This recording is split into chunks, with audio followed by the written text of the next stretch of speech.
Dia bilang sama istrinya, saya tidak bisa tunggu. Saya mesti pergi ke dokter itu, ke rumah dia, bertemu dengan dia, bawa dia naik ke mobil aku, lalu aku bawa dia ke sini. Saudara-saudara, tetapi waktu malam itu bagaimana? Tidak ada supir dan dia tidak bisa mengemudi sendiri. Dia mau seorang bantu, tidak ada orang bisa bantu. Dia terus jalan sampai di tengah-tengah jalan tidak ada taksi. Di tengah-tengah jalan tidak ada taksi, dia jengkel sekali. Dia tidak sabar lagi. Dia tunggu. Saudara-saudara, waktu dia tunggu, akhirnya ada satu mobil datang lewat jalan itu. Dia lalu stop mobil itu. Mobil itu tidak mau stop. Dia berdiri di depan mobil. Mobil terpaksa stop. Lalu dia mengatakan, saya perlu mobil ini untuk pakai. Bisa pinjam sama saya? Tidak bisa. Saya ada urusan yang penting sekali. Tidak bisa. Saya lebih penting. Engkau harus pinjam kepada saya. Orang itu tidak mau. Akhirnya dia keluarkan pistol. Setelah debat lama, dia bunuh akan supir itu. Karena dia memenjamkan anak sendiri. Setelah supir itu dibunuh, lalu dilempar ke tengah jalan. Sesudah itu, dia bawa mobil itu. Saudara-saudara, dia bawa mobil itu terus dengan cepat sekali menuju kepada rumah dokter itu. Sampai di rumah dokter itu, dia ketuk pintu. Sudah pagi, jam 4:30. Nyonya dokter bangun, mengatakan, kenapa pagi-pagi begini ada orang yang datang kepada saya? Maka setelah buka pintu, ada apa Tuhan? Dia bilang, saya sudah janji dengan suamimu supaya itu datang ke rumahku. Kenapa dia tidak datang? Saya tunggu sepanjang malam. Dia terlalu sibuk. Dan akhirnya dia baru bisa operasi selesai pada malam.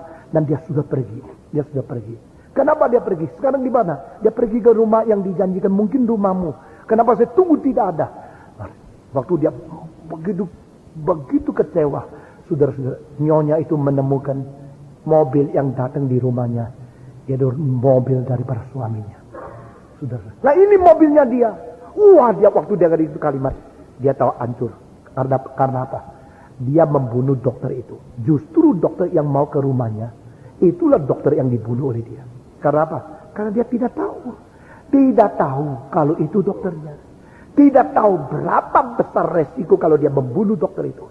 Itu dokter satu-satunya di dunia yang bisa menyelamatkan anak tunggal dia yang sedang sakit keras. Satu-satunya dokter yang datang kepada dia, yang datang sudah berada di jalan menuju ke rumahnya untuk menolong anaknya. Tapi dia tembak mati karena dia perlu mobil. Saudara-saudara, pada waktu saya baca cerita itu, saya tutup mata, saya memikirkan benar-benar terjadi persis manusia menyalibkan Kristus di atas kayu salib. Siapa yang disalibnya di atas kayu salib? Siapa yang dipaku di atas Golgota oleh orang Yahudi? Justru adalah satu-satunya juru selamat yang dikirim untuk menyelamatkan bangsa mereka. Saudara-saudara, mengapa mereka menyalib? Karena mereka tidak tahu ini Mesias. Mereka yang berdoa siang malam, oh Kristus datanglah, Mesias turunlah. Siang malam kami mengharapkan kedatangan Engkau. Saudara-saudara, mereka mempunyai sesuatu kegiatan dan keadaan yang sangat hangat di dalam agama, mengharap perjanjian Tuhan Allah. Tapi sayang sekali, mereka tidak mempunyai pengetahuan yang sejati. Saudara-saudara, kitab suci 2 kali mengatakan, orang Yahudi, mereka mempunyai kehangatan yang luar biasa, tapi tidak bersandarkan pengetahuan yang sejati. Kedua kali, mereka menyalibkan dia karena mereka tidak tahu.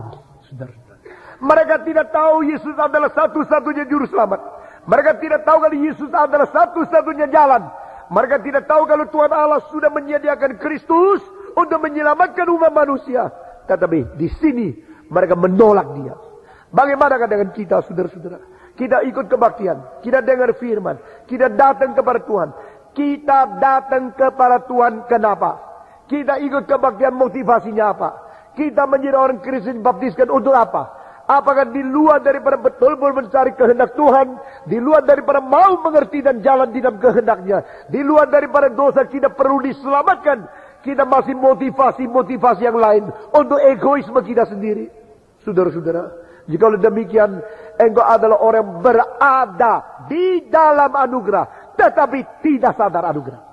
Engkau berada di dalam lingkungan keselamatan, tetapi tidak diselamatkan. Engkau menamakan diri orang Kristen tanpa Kristus. Engkau adalah orang yang sudah mempunyai kesempatan begitu dekat, tapi engkau akhirnya luput. Ini arti dari ayat ini.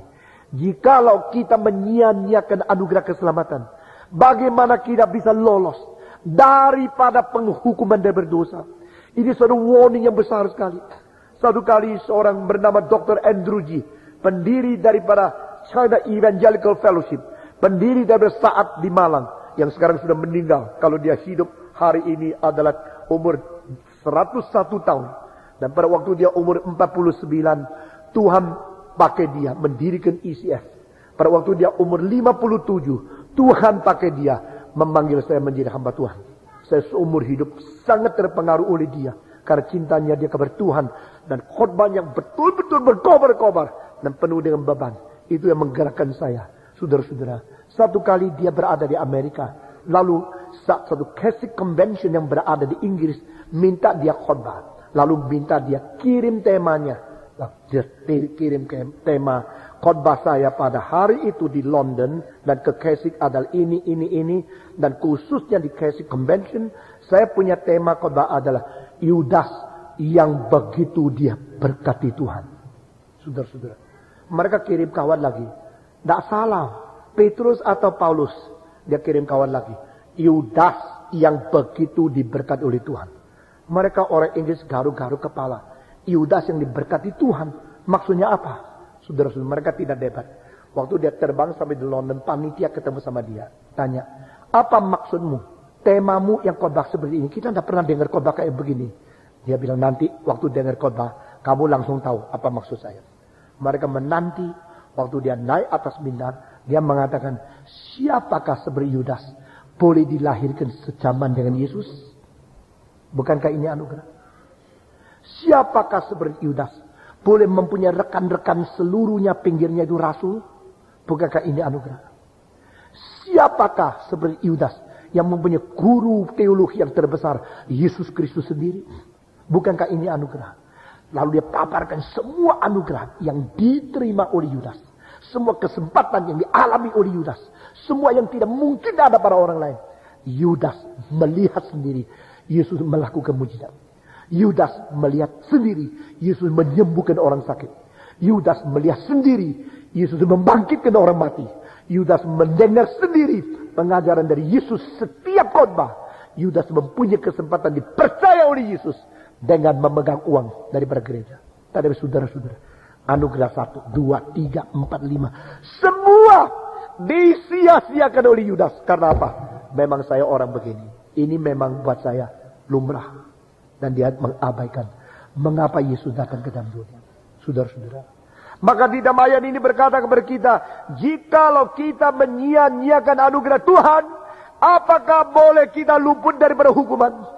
Jikalau kita membuang-buang kesempatan, jikalau kita membiarkan segala sesuatu anugerah lewat begitu saja, bagaimana kita bisa berdiri menghadapi Tuhan yang akan menghakimi seluruh dunia? Dan penghakiman Tuhan akan mulai daripada rumah tangga dia sendiri. Tuhan akan menghakimi seluruh dunia, mulai daripada gereja, mulai dari orang Kristen, dan lebih mulai daripada pendeta-pendeta. Saudara-saudara, bagaimana dengan anugerah yang kita terima?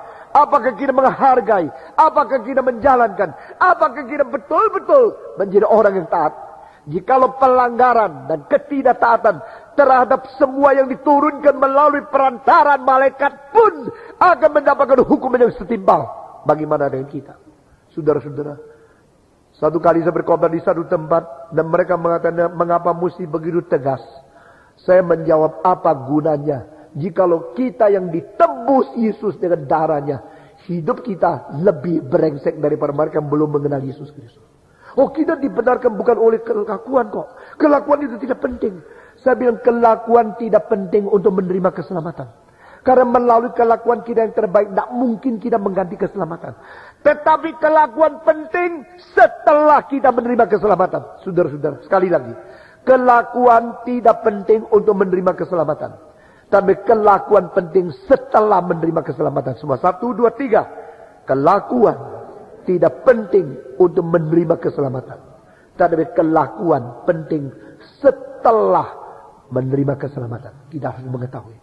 Dan keselamatan yang kita terima memberikan kekuatan kepada kita. Yesus telah mati bagi kita supaya kita hidup bagi Yesus. Dia mati untuk saya hidup untuk dia.